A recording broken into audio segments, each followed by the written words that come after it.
What is that? He's trying to adapt to the big. Oh, there we go. Is that like Big Brother?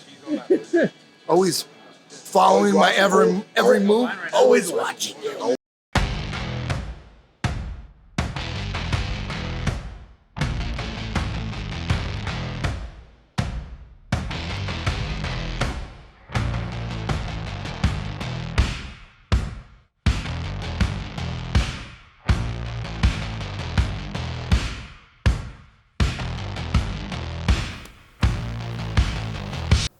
So what I want to go over today is, the back is the best, right? Get to the back is the best. But you got to understand, some guys you are not going to choke out.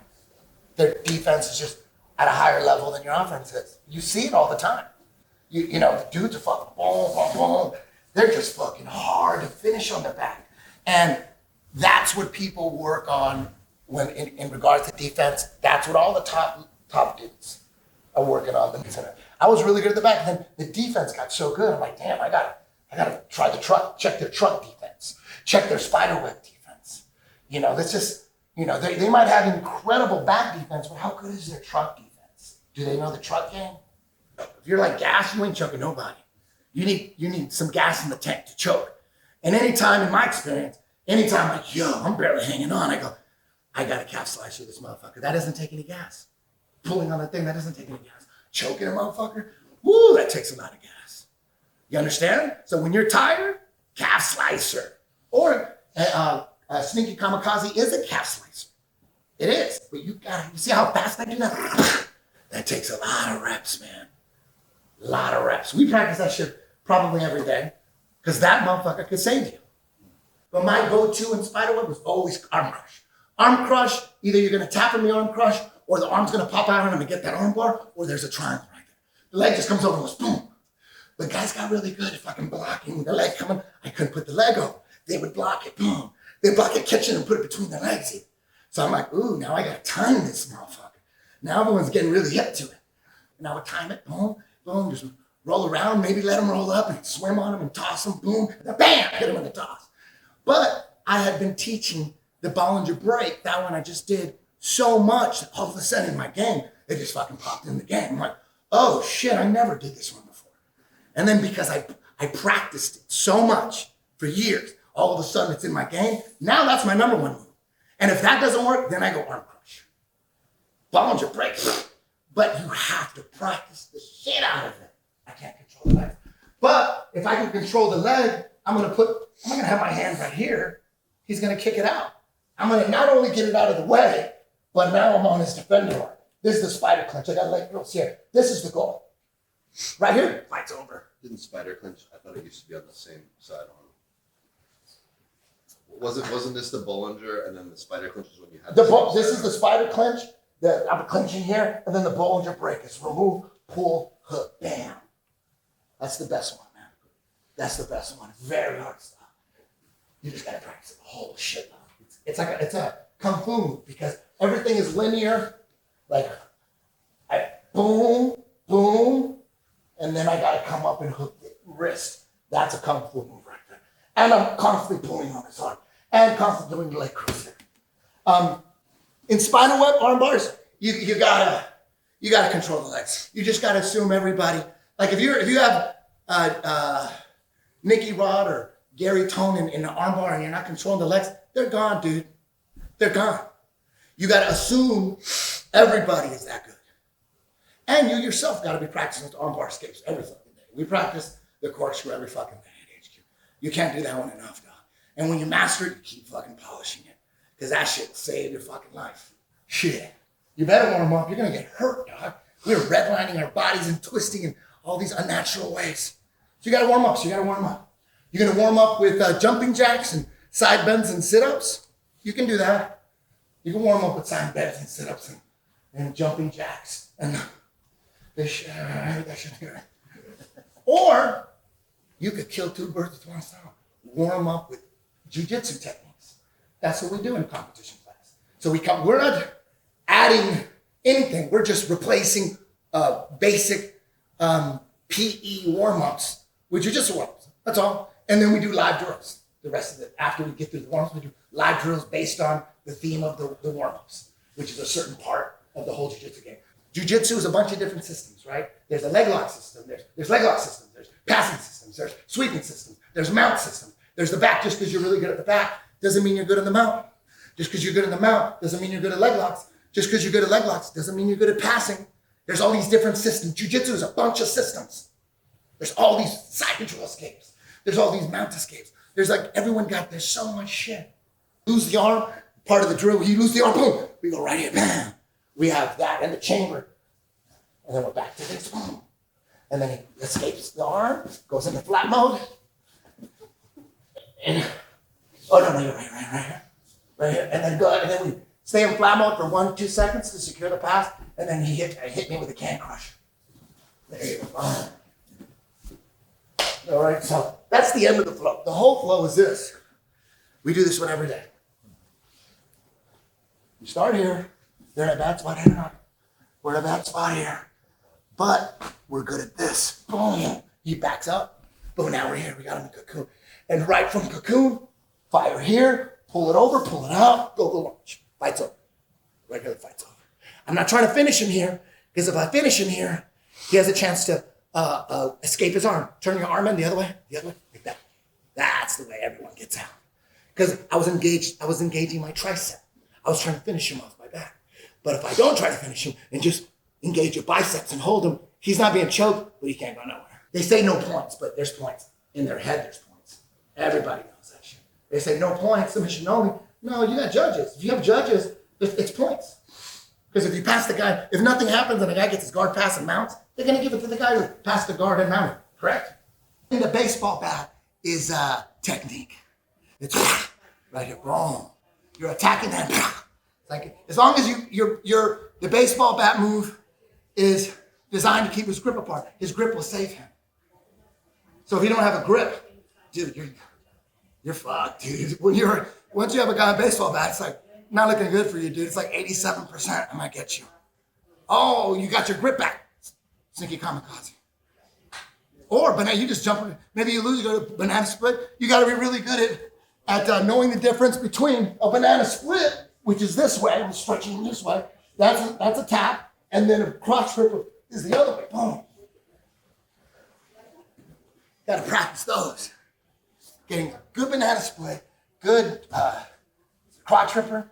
Guys aren't defending it. They're not working on that in class. Nobody's working on it. It's still the Wild West. You get really good at that, dudes won't even know how to defend. They know how to defend a rear naked choke though. They know how to defend Kimuras though. You know what I mean? So it's a great game, very important to have Kimuras. Rolling Kimura, like one of the best Kimuras in the game here. PJ, one of the best Kimuras in the game. You gotta have that. But you also have to have sneaky shit, in my opinion. Shit that they're not ready for. Drag them into uncharted territory. And you're the master of that territory. Does that make sense? Ready? Let's see that. Oh no, I gotta go. Let's see. I go back. You lose 100% on the second match. Yeah. In the second match I did too.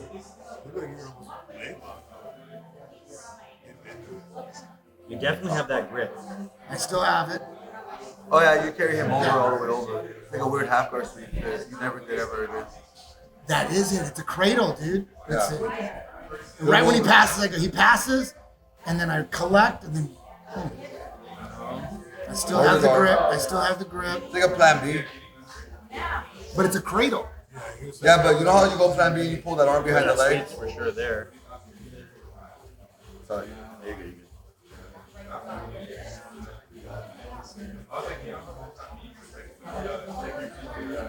Hold this match, film off. Yeah, they didn't even get my Gustavo's match on video because it was the first match of the day. They didn't have the cameras out. I have pictures though. But that's it. Yeah, no. I would fast forward, but I don't want to lose it. Unless you want me to fast forward. No, I think here it goes right here.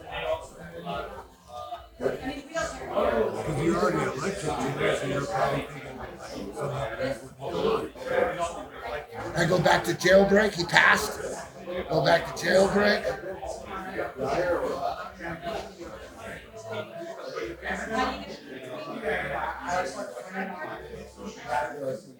I remember thinking, oh my God, I'm gonna lose. I'm like, this guy's a fucking octopus. So come in, I scoop, I get the grip. I slide up, I get my head over the toes to bend the toes down. Nice RC control. I get tap number 1. From here, I keep the heel, I lift up, I grab the Achilles, I send you a burrito grip, shelf it across. Keep your knee in the center. Don't bring your knee under. Keep it in the center. Come in, straight ankle lock control, come up on the elbow, I'll tilt, swim underneath, connect my gable grip, and I'll get my second tap right there. Beautiful. Oh, I used to play this game called German baseball. So any kind of grip you put, somebody say puts my head, whatever, it comes to be this. I come here, foot on the hip, I come on the neck, and I come here to the So here, It's very yeah. yeah, that's why I played a lot of spider guard in the game. But so from here, obviously I have all the upper body stuff. See, that comes right through. Back here, it's like there. From here, Those two on ones. say you're standing. Say you're standing. You start circling. Yeah. I always come from here. Start.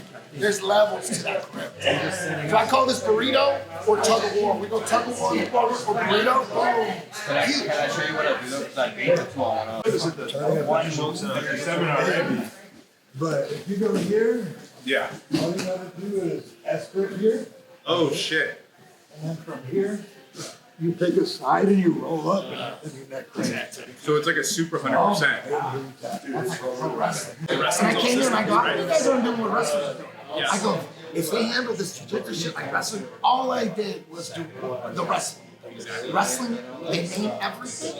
And I'm like, none of these moves have names. I started naming shit and I'm like, you know what, I'm gonna name shit. Like, they got names. How you gonna teach them? Wrestling's all funny names. They're easy to remember because you know that it's like Every weird wrestling names. move You has know? a Yeah. But you had systems, and that's like when I remember mastering the system, mastering the rubber guard, right? And I was like, damn, this shit all connects. Like he's showing like how this all is like a real system. And to me, like I like the organization in that. And to me, that's really where I saw like, oh, this is the next level professional.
You guys are out here just to, get that vibe, get that energy.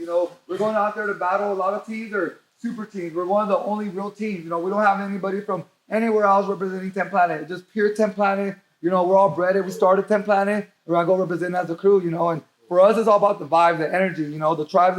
Eddie Bravo built since day one. I try to just bring that energy that he's brought to the game from the beginning. You know, I try to just carry that because when I came to the system, he welcomed us with open arms. You know, we were weirdos, freaks. You know, me and my brother coming in, he didn't know what to think about us, but he just saw that we were passionate. He saw that we were into it. We were, you know, we had some skills to back it up, and you know, he always believed in us and pushed us forward and created this for us. You know, if it wasn't for him, this would never existed. You know, and I'm always super grateful for what Eddie's created. And you know, anything you want to say to the crew, it's an honor to have you here. You know, 10th Planet Oceanside is always a blessing. Do you want to say anything to the crew? Absolutely, guys. I just want you guys to realize how there's a lot of 10th planets all over the world, a lot of quality gyms. But you guys are so lucky to have Gio here, Chambers here, Baines here most of the time, Ricky Lule. You guys are super lucky. Very lucky. I mean, Gio is, he's the one who really proved the 10th planet system to be legit. He really did.